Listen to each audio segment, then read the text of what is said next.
Good afternoon, everyone, and good morning to our colleagues out on the West Coast.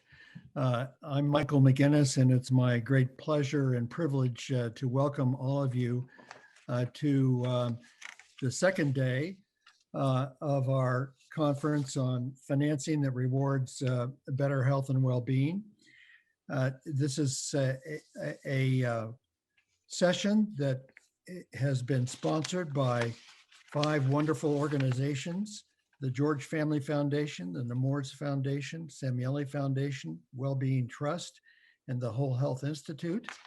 We're very grateful to them for their support, and especially grateful to all of you who've come to join us today and work with us as we envision a health system and a health financing system in particular that moves us all to a healthier society. I want to give special credit at the outset to our workshop planning committee, and with the indulgence of those of you who were with us at the last session, I'll run through their names very quickly because they're a sterling group of individuals, as you will see as you go through the program, which is a sterling agenda. Keisha Davis, Vice President of Health Equity at ALDAID, is a co-chair, as is Mai Pham, President and CEO of the Institute for Exceptional Care. And they're joined on the planning committee by Andy Beinman, who's the Executive Vice President at Kaiser Foundation Health Plan, Stephen Cha, who's the former CMO for the United Healthcare Community, and currently working with the Secretary of HHS. Margaret Chesney, who's Professor of Medicine at UCSF in San Francisco. Dina Chisholm, who's the Director of the Center for Child Health Equity Outcomes at Nationwide Children's Hospital. Chris Kohler, President of the Milbank Memorial Fund. Peter Long, Senior Vice President of Blue Shield of California. Josh Sharfstein, Vice Dean and Professor at Johns Hopkins School of Public Health. And Sarah Zanton, Health Equity and Social Justice Endowed Professor at Johns Hopkins Nursing. You are, all of us are in store for a very interesting, productive, and important stage setting conversation today. I say stage setting because the 3 days of the conference have been structured so that the first day focused on the vision that is at hand for financing that does reward health and well-being. The second day today is going to be focusing on the levers that can be engaged in order to move us toward that vision. And the third day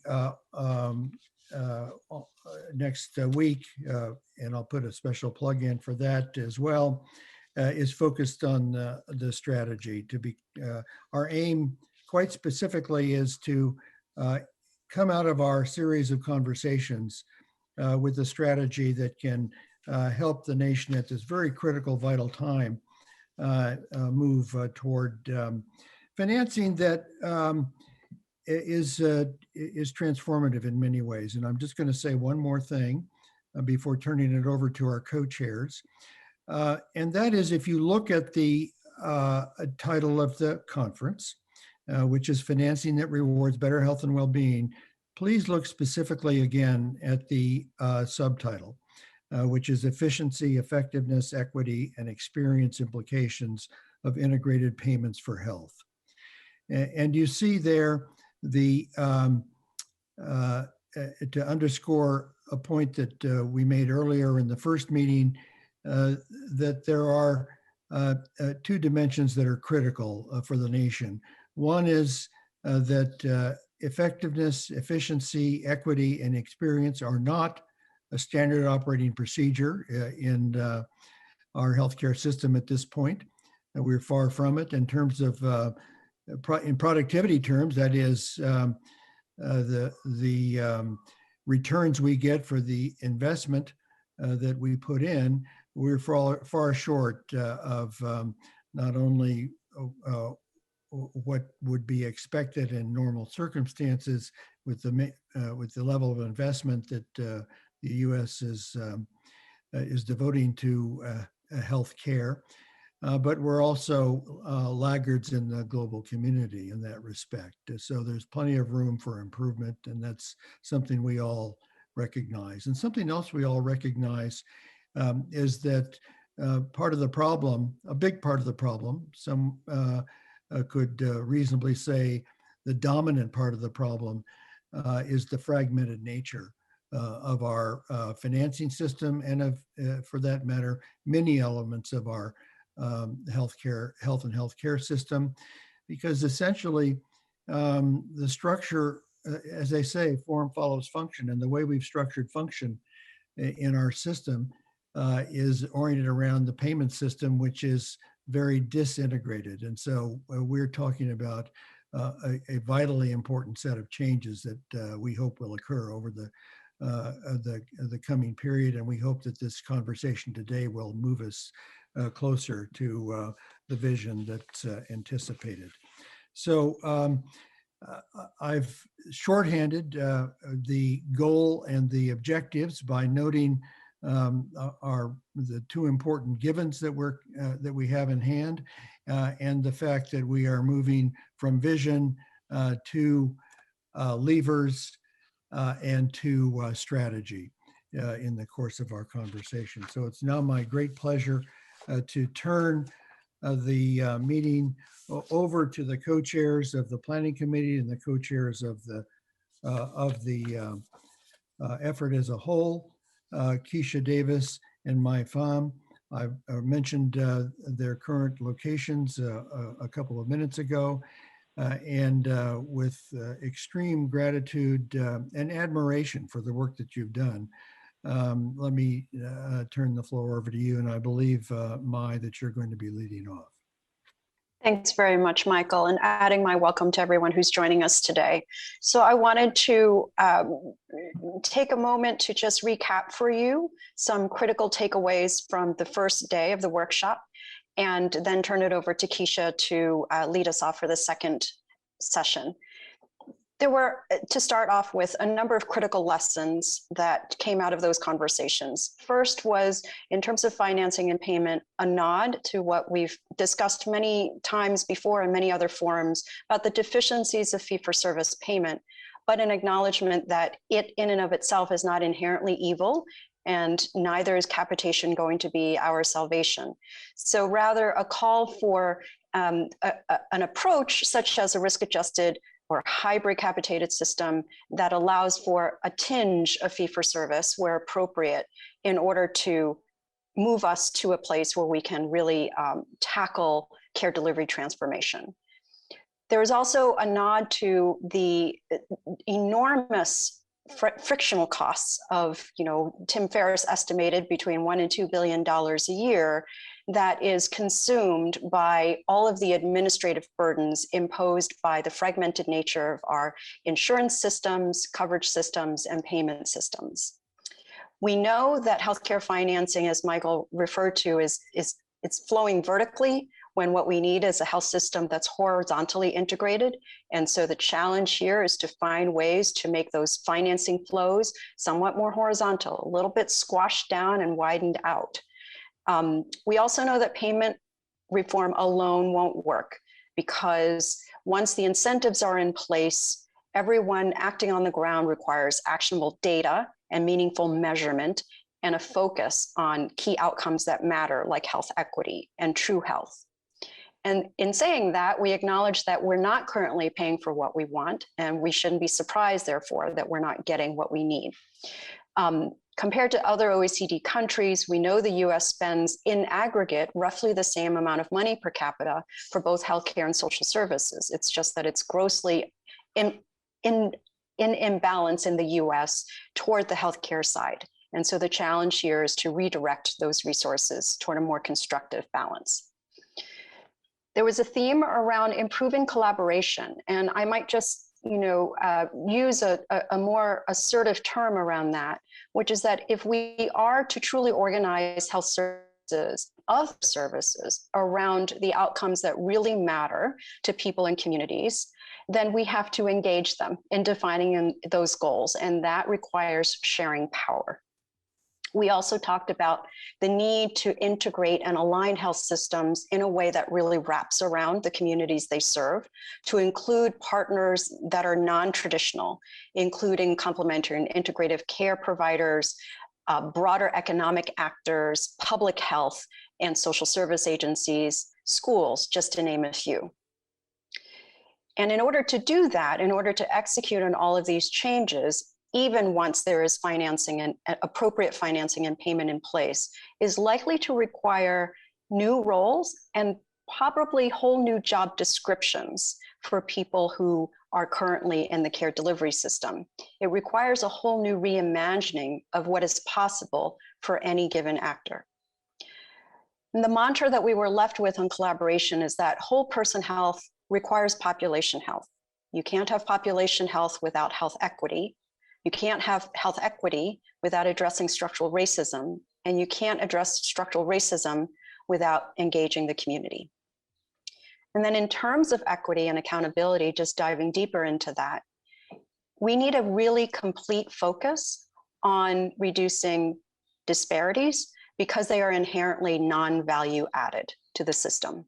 We also need to acknowledge what we often forget in large conversations about large dollar flows, that children are people too, and that we really need to remember to put a focus on pediatric populations and families, because that's likely to yield the highest returns on investment in the long term.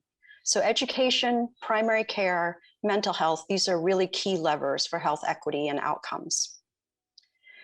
And then from day one, underneath all of those philosophical endpoints and visions, there were suggestions put forth for opportunities for action. First, in terms of process redesign, there was a call for much less focus on short-term ROIs.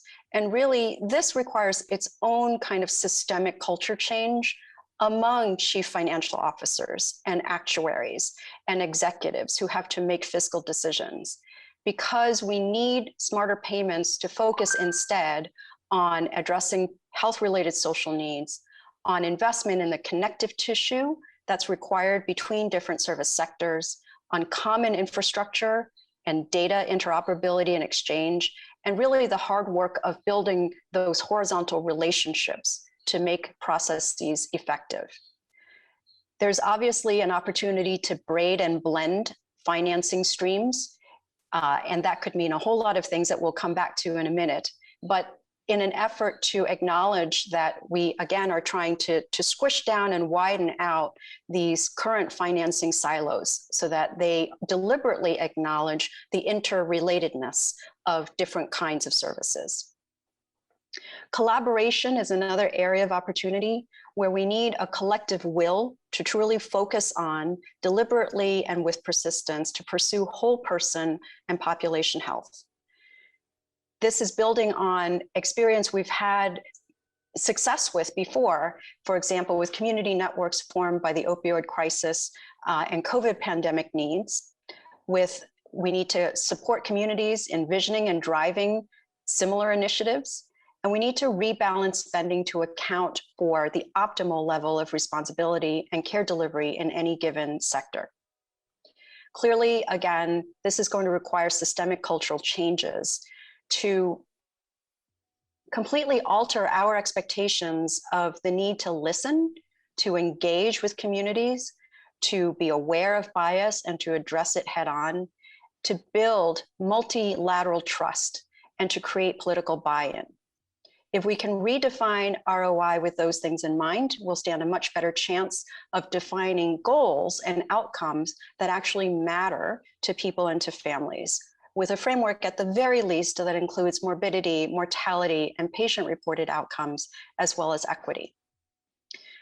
We identified a number of areas for federal and state action for certain deliberate braiding and blending of various government funding streams. There was a call for an interagency working group within HHS to deliberately link the human services side with the health side of the department. There's an opportunity for policymakers to regulate overinflated pricing, because those are resources that could be flowing somewhere else.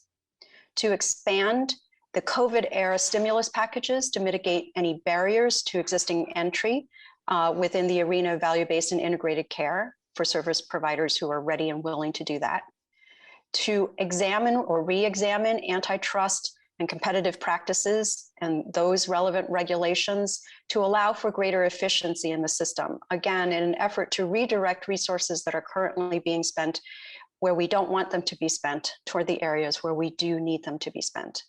And then lastly, a nod to those frictional costs to the extent that government can help set industry standards that would reduce the fragmentation and the multiplication of different payment rules and regulations that then end up costing a ton of time, resources, and talent that could be going elsewhere. So with that, let me turn it over to Keisha to walk you through day 2.